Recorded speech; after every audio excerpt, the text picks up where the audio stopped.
that was the anchor for him to remember that he would lose the money. In fact, I do want to stop in the flow there, but what just comes to mind straight away is that things like people say that money is the root of all evil. That's something else that you would have heard. Yeah. That's also an anchor. So if you're thinking money is evil, how are you ever going to expect to hold on to money? That's right. If you're thinking it's bad, but then you're wondering why you can never have it or keep it, it's because you keep thinking it's evil. Yeah. And also, you know, people associate being rich, you know, you're kind of evil, or you would have done something bad to get it. Something. Yeah. So I mean, it's all those kind of things we've taken on, right? And that's the reason why we don't want to associate with money and that stuff. But it's quite interesting because I mean, one of the things was come quite clear to me that we need to change the psychology of especially how our people think in the community about money. You see what I'm saying? Because the thing is that why is it, you know, we have no money, or so to speak, or we don't. There's a way we associate with your thing of money and that stuff. So we need to change your thing. Change the mindset. Yes, everything is. It's not always about when you grow up, but the most of how you are as a person is created from say 0 to 7, and then growing up to from 7 to 14 years old. So whatever would have happened in that time, if you're constantly hearing as you're growing up, money is evil, only rich people have money, or rich people are evil, they only got money from ill-gotten gains, you're having that running in the back of your head. You might not think it at that moment in time, you might not think it as you're growing up, but somewhere back in your archive, right in the very, very back of your memory, you're storing that and you're secretly running that program, and unbeknownst to you, you've got that running in the back of your head. So what you're saying really, it's like you might like a recorder, like a video recorder. So you bring that kind of image and that stuff in your deep in the subconscious. Yeah. Okay then. Sister, this is just music to the ears, you know. You are reason with us now. We feel airy inside this place, yeah. You know, we have got the tone. Nice. I want to talk about the other thing about relationship.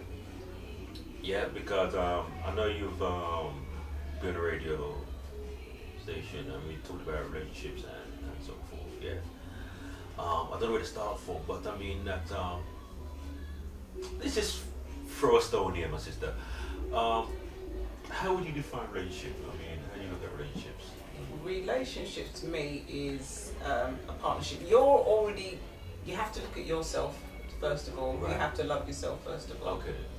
Because I keep going back to your inner world creates your outer world. Okay. So if you're looking at something through your eyes and you're casting a feeling on it about not feeling secure, that's because you don't feel secure inside. So you have got to start with yourself first when you're talking about relationships. Okay. So not only that, your attraction comes in as well. You're then attracting, if you're not feeling secure, you're only going to ever attract the same sort of relationship as well. Right. So you'll also attract the types of people who, if you're saying, I don't want, we'll go with men. I don't want a woman who can't cook.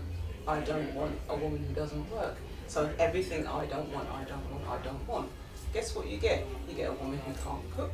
You get a woman who doesn't work. You'll get that. Same thing with women. I don't want a man who's broke. I don't want a man who's got no job. I don't want a man who smokes. Guess what they got? They got a man who's broken, a man who smokes, a man who's broke. Because they're concentrating on that same thing. Okay? Look inside yourself. What do you really want? So you've got to focus on the things that you want and why you want those things. Okay. Because if you're focused on the things that what you want, the inner feeling is, I want a man, or I don't want a man who's broke. Why don't you want a man who's broke? Or if you want a man who's got lots of money, say, reverse it. I want a man who's got lots of money because I don't want to be broke. You're still thinking about, I don't want to be broke, so you're still going to be attracted to the man who's broke. Same thing for whatever the man is thinking when he wants in a woman. You have to ask yourself why you want those things. Because at the bottom of why you want those things, you are probably running a program because I don't want to be whatever. You're still focusing on the negative. Negative, okay. And you're still going to pull that same thing to you. You're right. Okay. With relationships, to me, relationships is, all right, I'm good enough as I am. I want someone to go along on the journey with me. That's for me. Sharing, caring, patience, love, and kindness. That's what I see as being an understanding, communication. We've got to talk to each other. We communicate in different ways. That's true. You communicate in different ways, and it's for you to understand how your partner communicates to you. Would you say then that that's quite interesting, that men has a certain way of communicating than women? I mean, I heard people talk about the love language. Yes. The love language. I need to go and understand a bit more in depth. I heard people talk about that, but what I understand from that, different kind of, because how I look at things, that men do things more logical and women are more emotional creatures. So obviously, how we communicate. But there's to me, there's still three basics. Right.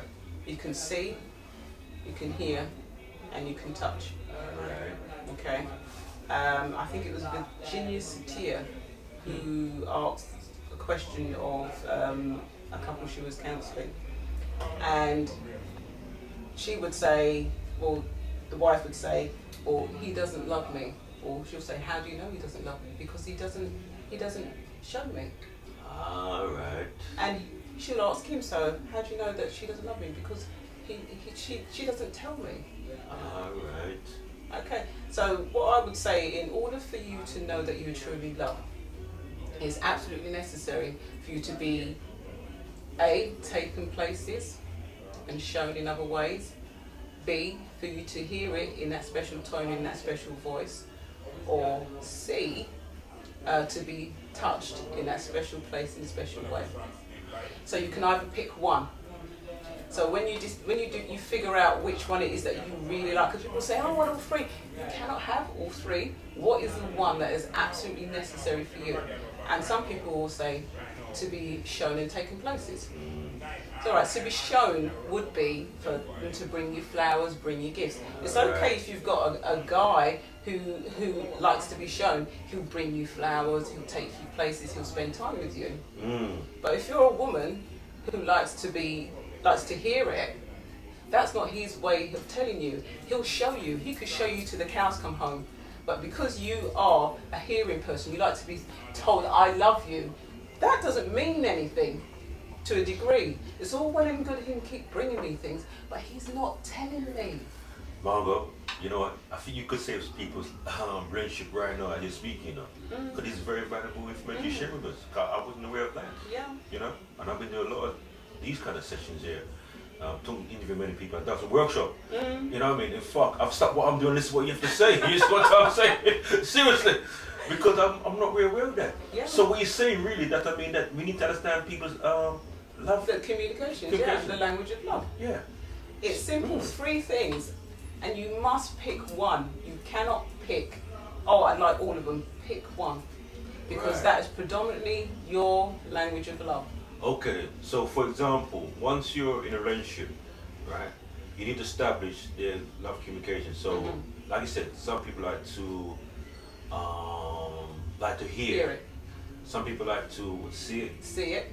See it could be bringing you gifts. Giving you gifts and taking you places. And some people more affection to the touch. That's powerful. That's powerful, yeah. That's powerful stuff. And also with relationships. People go into relationships not knowing exactly what it is that they're expecting from a relationship. Well, I want everybody to know that when it comes to relationship, this is the sum it up. You know what I mean? Anybody I'm going to, them talk about relationship, they're a dibby person, they don't know what I'm talking about. This is the authority when it comes to relationship. You know what I mean? Want the whole world to know about this.